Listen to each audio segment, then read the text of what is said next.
umroh di sana nggak pakai kunut, ya udah mereka pakai mazhab yang lain, kan ada 4 mazhab. Ini masalah furu'iyah gitu. Kita masuk ke satu masjid dan dia pakai kunut, kita meyakini berkunut, silahkan. Yang nggak kunut dia benar, yang kunut dia benar, yang nggak benar dia yang kagak ngerjain sholat subuh. Maka jangan lagi kita saling menyalahkan dalam perkara tersebut. Jadi kalau masalah furu'iyah itu masih berbeda-beda, termasuk dalam masalah penafsiran. Penafsiran tadi ayat Al-Quran itu ulama tafsir juga berbeda pendapat. Ada ulama yang cenderung lebih menafsirkan bahwa tadi yadullah itu dimaknainya langsung dengan tangan Allah, sehingga sana ya sehingga sana Allah gitu. Tapi sebagian ulama lainnya mengatakan bahwa yadullah itu atau sehingga sana Allah itu maknanya bukan seperti manusia, lebih kepada kekuasaan Allah. Semua yang berada dalam kuasanya Allah, kudrohnya Allah dan lain sebagainya. Jadi kalau kita punya pemahaman harusnya nggak kayak gitu, benar juga. Berarti kita ikut pendapat ulama yang lebih berhati-hati. Kalau saya juga lebih ikut pendapat ulama yang mengatakan bahwa semua yang ditafsirkan dalam ayat Al-Quran tersebut maknanya adalah kekuasaan Allah. Karena Allah itu nggak sama dengan makhluknya. Betul nggak Bu? Allah itu nggak sama ya, punya fisik kayak kita dan lain sebagainya. Jadi berdosa atau tidak dibolehkan kita tafakkaru fi khalqillah, tafakkaru fi zatillah, itu nggak boleh.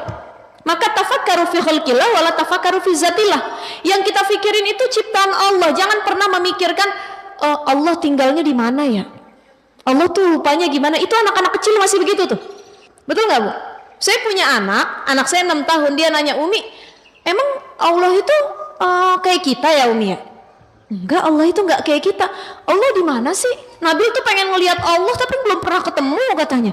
Nah ini kita harus cerdas-cerdas nih menjawab pertanyaan dari anak-anak kecil. Karena apa? Karena Allah enggak sama kayak manusia, berbeda dengan makhluknya. Maka dimaknai terkait hal tersebut mengenai kekuasaan Allah. Kalau kita tidak sejalan, boleh kita nasihati tapi dengan kebaikan. Misalkan ibu kasih referensi, kalau saya tidak mengambil pemahaman yang setuju bahwa ini dimaknai dengan tangan Allah gitu, dengan singgasana Allah, saya lebih menyetujui bahwa maknanya ini kuasa Allah, kudrohnya Allah gitu. Cukup. Kalau dia tidak terima ya sudah, urusan dia. Nafsi-nafsi, dia punya pendapat, saya punya pendapat. Yang nggak boleh saling menyalahkan. Oh dia kafir, oh dia ini, dia nggak boleh. Kita saling menghargai dalam perkara furu'iyah, tapi tidak dalam perkara akidah. Kalau dia bilang Tuhan itu ada 3, itu masalah akidah tuh, boleh kita saling nyebut dia kafir. Tapi kalau dalam furu'iyah itu apa sih? Perkara pada sehari-hari, tadi masalah kunut ya, masalah tata cara ibadah yang lain sebagainya. Ada orang takbir Allahu Akbar begini, ada orang takbir ke sini, ada orang takbir ke sini, ada orang takbir begini nggak ngangkat tangan, itu furu'iyah. Kalau kita belajar 4 mazhab, yang menjadi rukun sholat itu apa? Bukan ngangkat tangannya, tapi takbirnya. Allahu Akbar. Kita umroh, macam-macam kita ngeliat orang tuh, betul nggak? Ada orang umroh begini, dia takbir. Ada begini, ada begini, ada begini, ada begini, dia nggak angkat tangannya. Macam-macam mazhab. Yang kita yakini mazhab apa? Oke, mayoritas Indonesia pakai mazhab Syafi'i. Gitu. Itu masalah furu'iyah, perbedaan di cabang masalah sehari-hari. Ya. Tapi kalau sudah masalah akidah, meyakini Tuhan itu 3, Tuhan itu punya anak, azan itu bukan begini tapi azan itu kesini dan lain sebagainya, maka itulah baru perbedaan akidah yang tidak boleh kita sejalan. Gitu ya. Kurang lebih seperti itu ya Ibu-ibu ya. Baik, ada pertanyaan lagi? Baiklah Ibu-ibu, tadi di belakang kayaknya masih ada satu yang mau bertanya, silakan. Sebentar Ibu, ini kasih dulu. Sebelah kanan, sisi kasih kanan, dulu saya hadiahnya kanan. Bu. Boleh, Ya. boleh. Tadi mana ya? Oh iya. Terima kasih. Iya. Silakan di sebelah kanan, sayap kanan Mbak.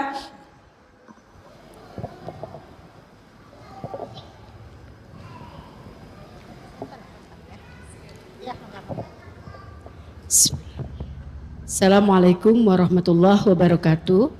Salam. Saya dengan Siti Musdalifah, saya dari Rumah Sakit Permata Dalima Serpong. Ada sedikit pertanyaan yang mengganjal di diri saya dalam kehidupan sehari-hari, Bu Ustazah. Ya.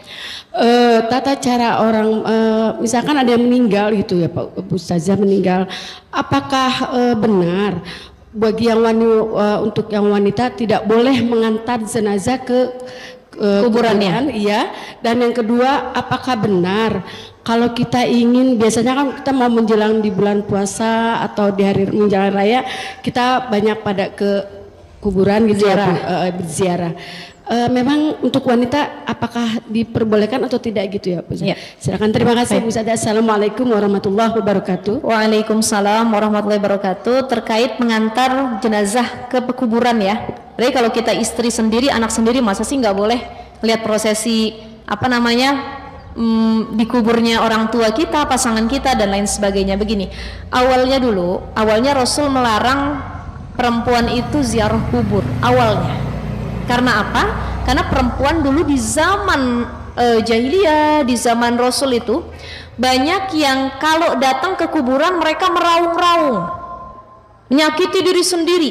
Kan perempuan itu tidak sestabil laki-laki. Laki-laki nangis, perempuan nangis, tapi nangisnya perempuan bisa merusak semuanya, gitu ya. Itu bahkan bisa menyakiti sendiri. Ayah, suamiku, kenapa engkau meninggal? Apa itu? Mencabik-cabik dirinya sendiri, mencakar dirinya sendiri. Awalnya Rasul melarang ziarah kubur bagi perempuan, ya. Tetapi dinasakh. Akhirnya diperbolehkan untuk ziarah kubur dengan catatan tidak berlebihan. Ya, tidak berlebihan. Jadi ketika kita ziarah kubur boleh. Sebenarnya perempuan itu ziarah kubur, mau itu menjelang Idul Fitri, apalagi ke orang tua sendiri. Masa ya orang tua kita nggak pernah didatengin sih? Ya kan? Karena kan li'annahu la yakunu syai'un ahabba ilaihi min salahihi. Nggak ada yang paling diimpikan oleh orang tua, baik dia yang masih hidup ataupun sudah meninggal, kecuali anaknya jadi anak soleh. Ciri anaknya soleh apa? Anak yang bisa mendoakan kedua orang tuanya. Dia datang ke kuburan itu bukan minta doa sama orang dalam kubur. Jadi kalau ada orang ziarah dia minta doa sama mayit, itu yang dosa. Nggak ada dalam ajaran Islam.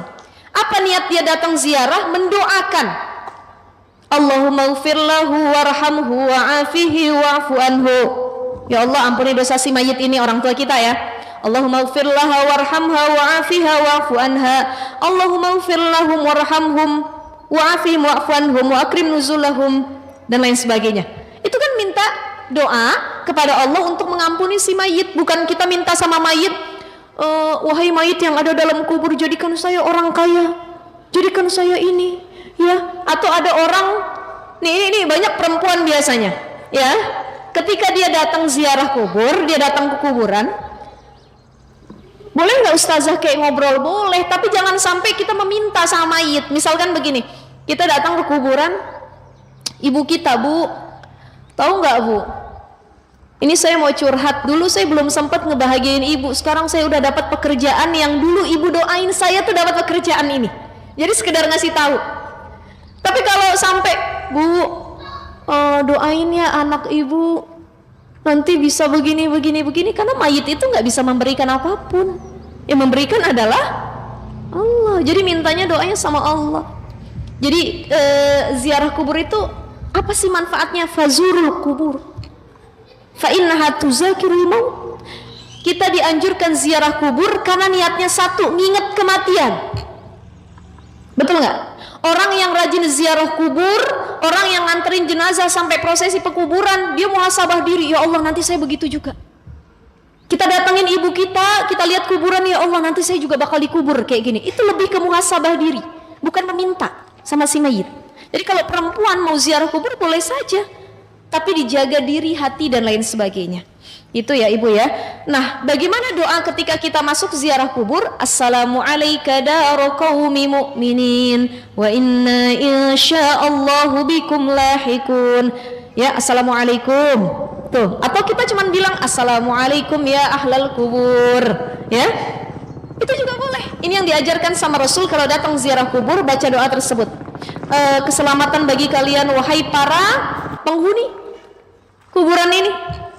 Dan kami pun yang hadir, yang datang ziarah, kami juga termasuk orang-orang yang nanti nyusul, tapi nggak tahu kapan tuh doanya. Jadi kalau masuk kuburan begitu, jangan masuk kuburan pang numpang numpang, pang numpang numpang numpang.